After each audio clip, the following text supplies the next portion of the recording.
Hey friends, we are witnessing populist movements on both the right, the MAGA movement, and the left, which is this whole neo-Marxist move that we're seeing not only in New York, but now in Seattle with the election of another openly socialist person. Where is this coming from? Well, it comes from a great discontent in the hearts of the normal person who feels like this elite class rigs all the rules and all of that for their own personal benefit and certainly doesn't care about the average person. We're also seeing a growth in socialism, but socialism is a mirage, and we're going to talk about 10 reasons why socialism just doesn't work and doesn't line up with a biblical Christian worldview. I think it's going to be a really, really helpful podcast today. I hope you enjoy it.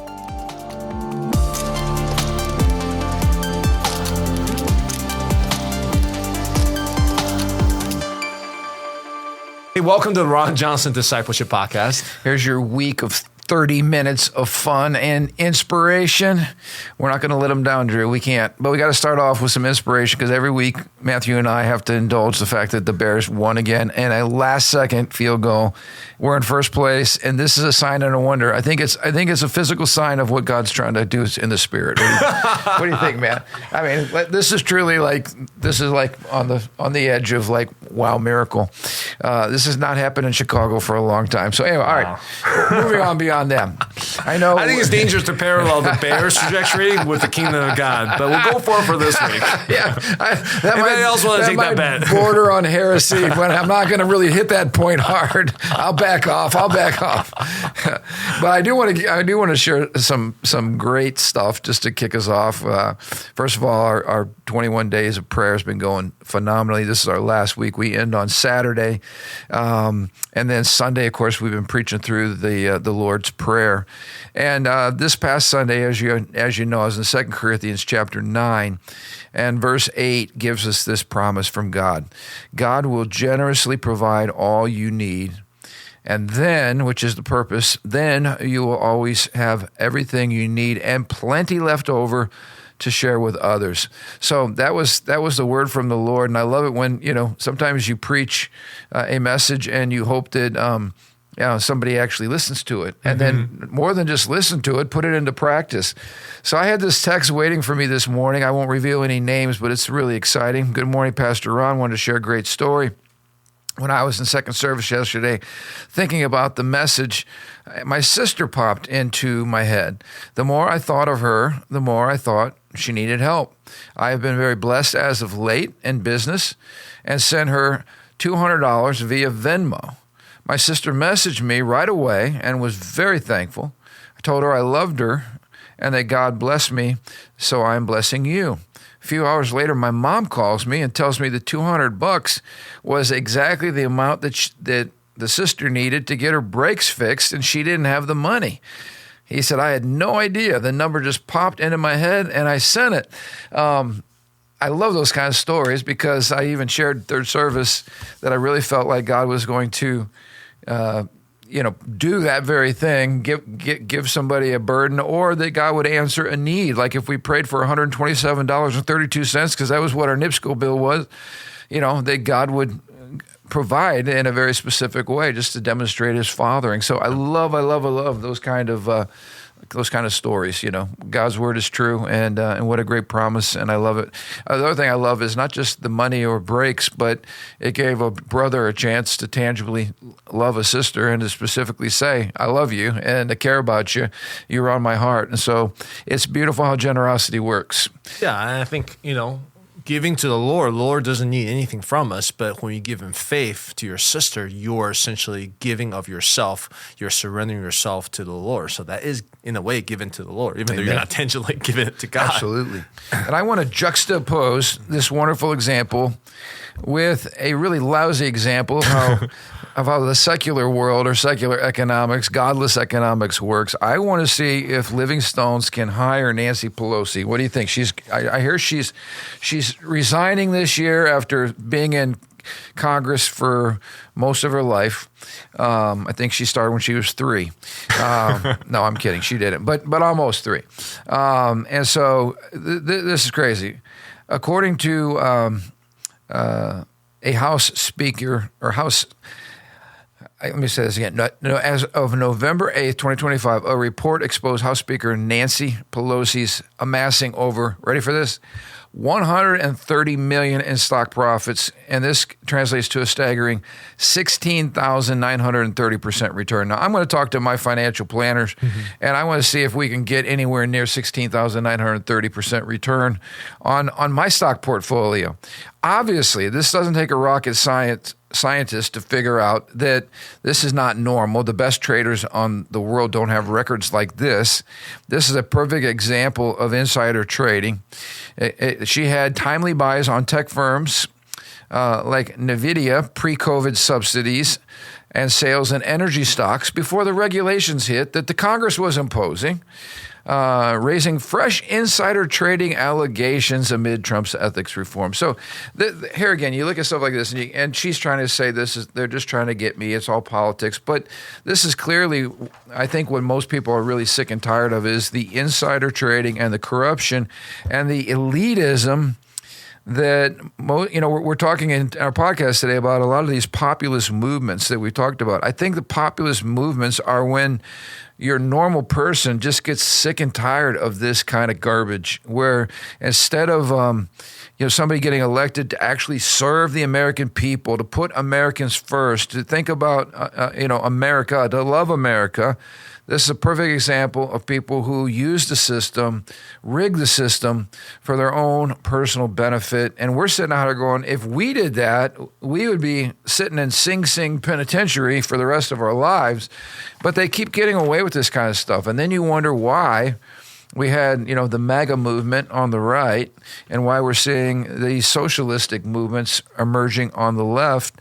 That, as you talked about in our pre-podcast, are really signs of populism on either side of what we might call extremes. Well, I don't know what I would call MAGA extreme, but your take. Yeah, there's ebbs and flow of history. There's flow towards elitism. People worship their kings and emperors and pharaohs, and they worship the elites because they're the one who's disseminating wisdom and knowledge and enriching all of us. And then it swings the other way when people recognize the elites are corrupt and they are self-serving. They're not really there serving for the people. I think the advent of social media and independent media, because traditional media have been the gatekeeper for, this is not about just Democrats, it's Democrats and Republicans, because they're just as bad. They're very elitist, both parties. And the traditional media has been gatekeeper for them for a long time, protecting what they're doing. But with rise of independent media and social media, people are more aware of that divide, and Trump kind of exposed that. I mean, there's people who think Trump's part of the elite, and there's argument towards that too. But the point is the attack on Trump kind of revealed even more just the elitism. So right now there's a populist swell going throughout the whole world. We saw what happened in Mexico recently. Was it Argentina, I think, too?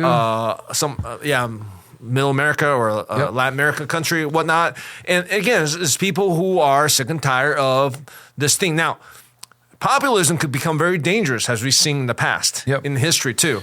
And even what's going on in New York City with the revolt. So what we were talking about is, on the right, you have the Republican Party, who is seen as the elite, GOP grand old party, who's kind of in power. And then MAGA comes to disrupt that and became very popular. And now you got the response on the left. This is my right, but the left, you got the traditional Democrat Party, and now you have the socialist wing, the Mandanis, the AOCs, that's the socialistic wing of the populism of the left, who's starting to disrupt. I mean, Chuck Schumer he's unbeatable, right? He's not running anymore or something. I don't know that's a rumor or it's true, because people keep saying AOC is going to take his spot. So now there's been a mutiny among the Democratic Party, again led by the populist left movement, that are saying they need a change in leadership. But even some established Democratic voices are saying that. So it's amazing how they're kind of cannibalizing themselves. Well, much like, remember the Tea Party, now MAGA. So it's a lot of stuff going on. Yeah. So it's interesting whether the old brands are going to emerge. Like what we're hearing from the socialists, the Democratic Socialists, is the Democratic Party is just a vehicle to get them to their next destination. Yeah. As soon as they get there, they're throwing the car away. Oh, they don't care about they don't care about what the Democratic Party has traditionally stood for. And so that's a party that is having a massive identity crisis. I think the Republican side is equally having some shaking going on. I don't think it's as profound as what's happening with the Democrats right now, with no agenda other than hate Trump. Although, as we said, the Socialists have a very, very clear agenda, whereas your normal Democrats don't seem to have anything in common right now except hating Trump. Yeah, I would say the Republican Party, outside of Trump, because Trump is enacting a lot of policies that's not traditionally Republican policy, like tariffs. Yeah. So I would say the tariffs, at least from his standpoint, is kind of more of a MAGA policy of like American resurgence. And we still haven't nailed down true conservatism, which is getting our fiscal house in order. Yeah, that hasn't been dealt with. The deficits just keep going up. So that hasn't been dealt with, which that would be considered traditional. I mean, I'm not saying what's right. I'm just saying this is just very interesting because just like MAGA is disrupting the right, socialism is disrupting the left. Yeah. But there is the socialistic disruption on the left could become very toxic and become very, very dangerous. That's all I'm saying. Absolutely. Yeah. Because, it didn't just happen in New York City. We also saw Seattle electing a socialist mayor who her platform included expanding DEI programs, defunding the police as if we didn't learn enough from Portland and other inner cities, implementing universal basic income, which means everybody, whether you're a hard worker or not, whether you went and got more training or developed your skills or not, everybody is going to get a basic, almost like a minimum wage life income, which someone's going to pay for that, which is, again, in socialism never seems to work. And what conservatives are warning is that her policies are going to deepen dependency on the government and erode family structures, which is exactly what happens when socialism and those kind of policies are implemented. This was an interesting article from the Daily Signal, Mike Gonzalez. He was saying that after Mamdani won, he gave his acceptance speech, and you look at who he's quoting.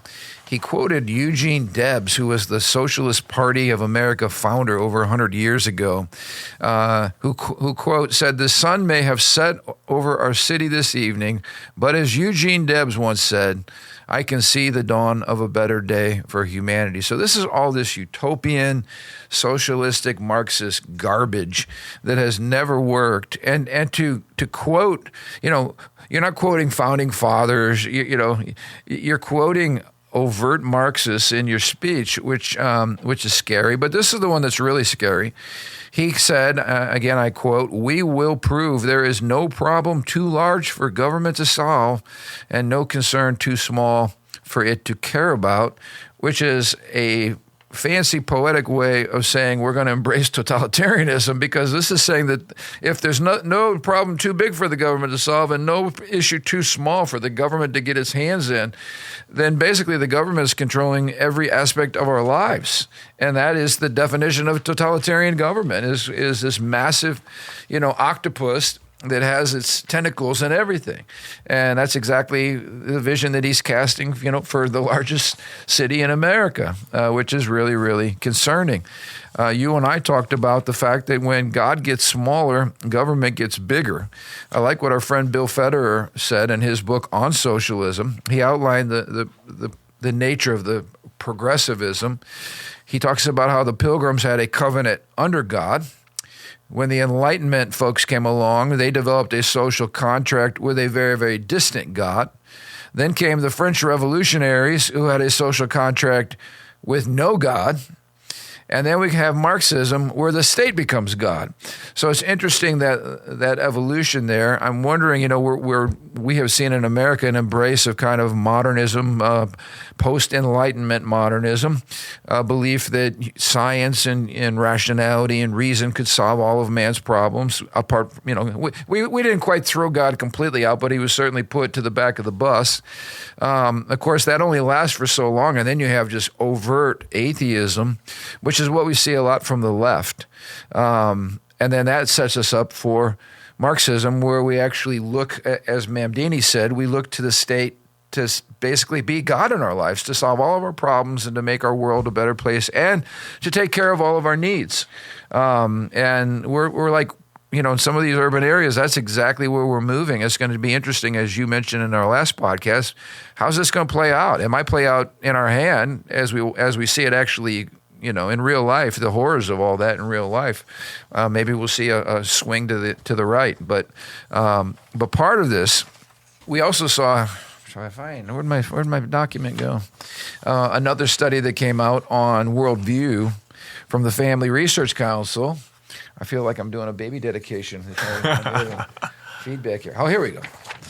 This is the headline. Churchgoers' biblical worldview clarity plummets, embracing socialist and social issue shifts. This was the Arizona Christian University's Cultural Research Center revealed a crisis among regular churchgoers. 47% now lack or are uncertain of a biblical worldview. That was up from 38% in 2023, with only 11% truly holding a biblical worldview. And this is what's even more concerning. I guess one gives rise to the other. Now we're finding a rising sympathy for socialism, with 35% of Christians having a positive view of socialism. That's up 12%.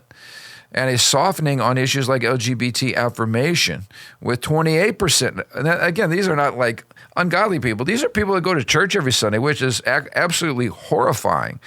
Also, confusion, heightened confusion over Israel. Of course, that's an issue that's really in the forefront right now. And family sanctity. So, let's talk about that a little bit. I mean, when the church does not do her job in preaching from the pulpit and training and discipling and being clear about these issues, then people start swinging towards socialism. What do you think's the attraction for Christians as it relates to socialism? I mean, what does it promise? So much attraction, because a lot of people think the New Testament church is like a socialistic society. Right. I mean, it's like, well, got together, you all put your money together in the pot and sold their own land. I'm losing my personal property. I'm giving the land away. To the poor, yeah. And give it to the poor, and everyone lives together, kumbaya, in the commune and all that. It's a very, very shallow, superficial perspective on the New Testament, without considering the deeper doctrine, the deeper implications, and what does that look like, and the pictures of God's character in the New and Old Testament to put together. I could totally see that. Yep. But also there's a lack of understanding and study of how socialism and Marxism has behaved in history in the past, and what that has looked at atrocity and the people have murdered and killed in the past. Like, again, is avoidance of that. I'm pretty sure if you go to some of these nations, some of the ethnic churches that came from countries that's been devastated by socialism and communism, they probably don't feel the same way. Yeah. Because they have a more refreshed memory of what socialism and communism has done. And I just saw from the Catholic bishops, whatever group, I don't have the official title in front of me, but talk about a little bit of like moral schizophrenia. They came out originally saying that censoring Trump's border policies, that somehow he's not doing it in a godly way or whatever, and his deportation. Now, it's interesting. They were silent during all the other presidents' deportation and didn't seem to talk about it then, but now they're talking about it, and they're condemning what's happening, which we would say is just simply the rule of the law and trying to actually close our borders and actually have a nation. So they're very like globalistic, leaning on that. But then they also came out and got one right, in my opinion. They actually came out with a statement censoring the whole LGBT transgender genital mutilation stuff, which should be a no-brainer for Christians. But so anyway, so there's just this kind of mixed message coming out of the Vatican on some of these issues. And I know, not that that's important in our world, but it's important in a lot of the world of Catholic believing folks. So anyway, we are having, and this is kind of our first even announcement of this, but on February the 8th, we are hosting the Family Research Council's Institute for Biblical Worldview, an event right here to equip people on these worldview issues. And one of the speakers, and we'll give out more information on this as we get into the new year, But one of the speakers is Joseph Backholm.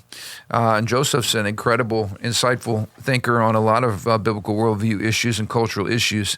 And I saw this on a post, and maybe we could spend the remaining time that we have kind of going through this. But he actually posted why communism/socialism, which is government control or ownership over the means of production, is a bad thing. And let's just walk through these. He got about 10 things listed here, and I thought they were really, really succinct and really powerful.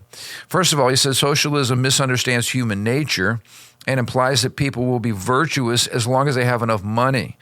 And then ironically assumes everyone with money is sinister. So again, you see the dichotomy there, the incongruity. But let's talk about that. Is it true that if we just have our physical needs met, everybody's going to live happily ever after? No, and even the premise that you have enough money, what does enough money mean? That itself is a misnomer. There's to someone who have no virtue. So you're saying they don't have virtue once they have enough money. So you're saying they don't have virtue in the beginning. To someone who don't have virtue, there's never enough money. So that's empty in itself. My mind races back to not too long ago when we saw those on the left that were suggesting that ISIS was chopping the heads off of Christians because there were not enough job opportunities in their country because of climate change. So it's all this crazy thing. But it's very clear that money does not change a person's heart. Money does not lead ultimately to lasting happiness. And so therefore, trying to spread out money around everybody is not going to raise the level of corporate joy. I do think there is a merit to the fact that if you want a stable society, you want most young men to have good paying job that they can support their family and buy a home and stuff like that. That is true on that level. I do believe in general stasis, but I feel like this statement is taking it way too far. It's like, oh, you'll be virtuous to have enough money. It's like, no, that's not how this works. Not true. Second point he makes, it takes from capable people and gives it to less capable people, ensuring that resources won't ever be used productively. Now, my goodness, this is as true as the nose on your face. DEI, all of the Doge things, found out all the corruption. And even now with the SNAP benefits, I appreciate the fact that we're looking at doing a reset because there's so much fraud. There are people that are able-bodied people who simply don't want to work. And so when we penalize, like we're seeing in Chicago with the mayor, where he's penalizing people who are productive, and it's all under the guise of paying your fair share, right? To give to people who are not productive. And overall, that does not work well in the long run. Third point here, it destroys competition and consequently destroys innovation. Talk about that a little bit. How does socialism destroy competition and innovation? Well, if you can't win or everyone gets a trophy, why even fight? Why even work hard? And if you don't get rewarded for your innovation, if I can work as hard to create this patent and someone else just takes it from me or state-owned, I am not going to work super hard. Or the money that you made off of it gets taken from you through excessive taxation and redistributed. Why bother? I would never work hard. Human innovation does not reward that. I wouldn't work super hard when I know that whatever I work hard, you're going to take anyways. Right. So why would I'm going to go and goof off my friends like everyone else. Why am I studying, working hard to create this new thing? Won't happen. Yep. Fourth point here, destroys people's incentive to be productive by denying them the benefit of their labor. What we just talked about. Yeah, it always produces fewer, lower quality products. Again, why innovate? Why work hard? Number 5, it assumes I have the right to other people's property just because they have more than I do. It depends on and incentivizes greed. Talk about that. What is the biblical understanding of taxation? Like, because you make more money than I make, does that mean you have to pay more taxes than me because you have to do your fair? Is that a fair share? A biblical understanding is a flat tax, and private property is biblical. That's why you talk about this. Okay, before. And back to flat tax. Yeah. So if you're making $1 million and I'm making 100,000, a flat tax would say we're both going to pay the same percentage. 10%, 15%, whatever. So of course, it is. Yeah. 10% of $1 million is going to be more than 10% of 100,000. Right. But it's the same. It's equal in the sense it's the same percentage. It's not you're going to pay at a higher tax bracket because you're more successful. That's actually robbing people's personal property and their hard work, and that's actually immoral. Right. It's amazing how socialists make it sound moral, but it's actually immoral. But it's the same thing with private property. Socialism is saying there's no private property, but the Bible clearly talks about private property. That's why you can't steal. And that's one of the 10 commandments, Yep. right? And you can't covet your neighbor's property. All right. Number 6, this is a good one. Denies people the dignity of having what they earn and earning what they have. In other words, there's something, I remember when I had my first job. You remember your first job? I remember when I got the first paycheck. I was so excited because that paycheck represented like actually going out, I'm working hard, and that first paycheck seemed like $1 million to me. And I had resources. I could do whatever I wanted with that paycheck. I could go out and buy something that I wanted. I could save it. I could do whatever I wanted. If I wanted to go to Dairy Queen and buy a milkshake, I had money to go buy a milkshake. There's something very rewarding about working hard and then being able to keep what you earn and being able to do what you want with that. And of course, socialism robs people of that dignity.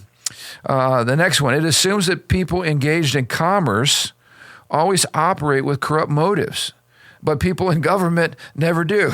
That is so true. Yep. The people criticizing the free market the loudest are the people whose paychecks come from government and from those who they're taxing. And they always ascribe to themselves a very high degree of ethics and nobility. And then they always accuse anybody involved in the corporate world or business world or entrepreneurs of being somehow shady in their, in their motives. So they disparage, again, profit. Profit's an evil thing. They associate it with greed and all these other kinds of things. And yet, of course, those of us working in government never, like Nancy Pelosi, are robbing people blind through insider trading and so forth.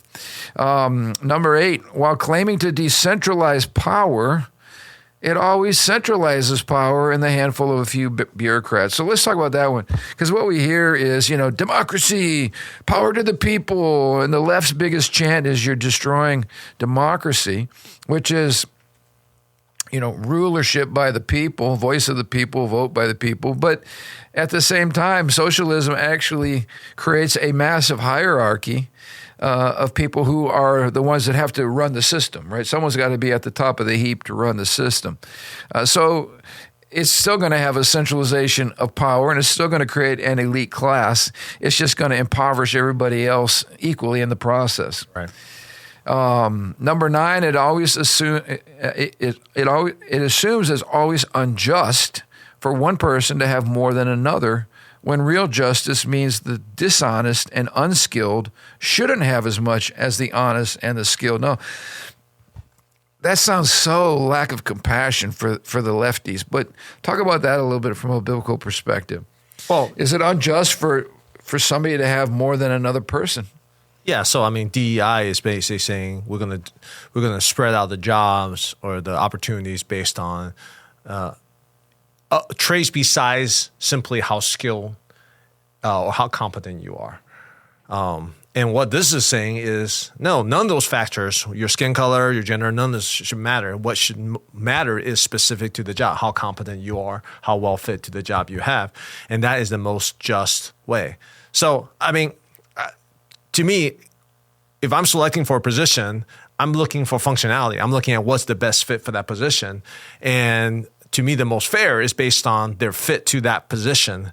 Anything besides that is an extraordinary factor. So, well, and I always crack up when I hear some of the gals in the WNBA demanding, financial justice and financial equity, that the lead star in the WNBA is not making as much as LeBron James in the NBA. It's like a fundamental lack of understanding of basic economics, right? You understand that there's a product there, that's generating a certain amount of income, that if you're the best in that economy, you're going to make more than if you're the best in this economy. That it's not about gender, it's about pure supply and demand. These are like basic things. If you train yourself and you go off to 4 years of school to get trained in whatever it is, say you become a doctor, you're a heart surgeon, you have just added value to yourself. Somebody else decided they didn't want to go to school. They wanted to sit at home on the couch and play video games. Well, you added value to your life. This person hasn't added value to their life. And of course, you're going to demand greater return on your investment than this person because you've taken the skills that God's given you and you've done something with them. You can't justify laziness. You can't justify sloth. You can't justify people that don't have a vision for their life. And you can't, but you can't steal from somebody who's working really, really hard and give it to somebody who's not and expect that that's justice or that that's going to create a society that encourages that guy to do anything with his life. I would even say someone who maybe don't work as hard as me, but they're just more talented and more skilled, and they get the job and they get the position, they get the raise.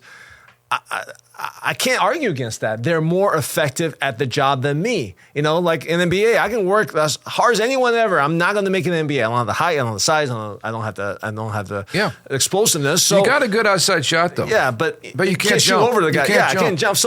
So am I going to get mad that I'm not in the NBA because I work hard? No, because they have more competent skill. The limiting factor is the competency and skill at the very end, and not these other factors. Not because of equity and whatever. Can you imagine NBA if they practice DEI and equity? A bunch of Asian guys in there. How many people are watching? Well, this is a really good point, and I've heard this argument. You know, I've heard it's on all the social media now where people are attacking Jewish people for being successful or for being bankers or for, whatever. And the argument is, how come nobody's attacking black people for taking over the NBA? Yeah. I mean, or football. Yeah. I mean, they're good athletes. And nobody goes, oh, well, you need to have a few more white guys, or how about a few Mexicans in the mix, or let's throw some Chinese folks in there. Yeah. It's silly. We don't do that. Certain people have focused on certain things, and they're very, very good at it. The other situation was, one guy was talking about in the inner city, everywhere you go and you find a 7-Eleven, it's usually owned by an Indian immigrant. And he says, are we going to penalize them? Say, you guys have this collusion thing going on. You're taking over all the 7-Elevens. No, they have learned how to start those businesses and run those businesses effectively. But we're very selective in how we, apply justice and the motives behind people. And I think those are some good examples. Last point here, and then I know my co-host here has to run. How come you're so busy? You should be able to sit here with me and talk all day long. All right. It assumes humanity's natural state is prosperity and rages over the fact that we aren't all rich, when in reality, the natural state is poverty. And capitalism is the only reason we aren't all poor. I like this.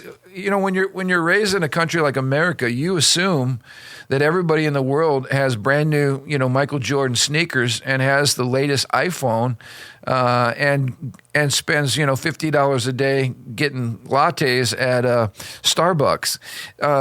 That is so unrealistic. And the irony of what happens is, after you live in prosperity like we do in America for so long, you start to get entitled and you start to think the whole world's like you, and you're so persecuted because you can't get the latest of whatever, or you actually have to go get a job, when most of the world lives in abject poverty.